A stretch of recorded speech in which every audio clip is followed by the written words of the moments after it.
Glad you made it. I was just about to start a story.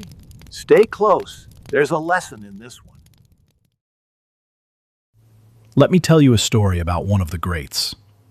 Not the loudest, not the flashiest, not the guy chasing every new thing that came along. I'm talking about Warren Buffett. People look at him now and think he was born with it, born with the gift, born knowing exactly how to build a fortune. But that's not how it happened. He started small, he started early, and he stayed patient longer than anyone else. Most of his wealth didn't show up in his 30s or his 40s. It didn't even show up in his 50s. It came after 60. That's when the curve finally bent. That's when time finally paid him back. That's the part people miss.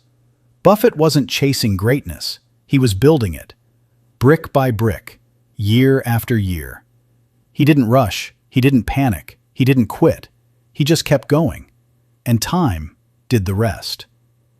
That's why he became one of the greats. Not because he was special, but because he stayed in the game long enough for compounding to show its power. And that's the lesson. You don't need to be Buffett. You just need to start and stay.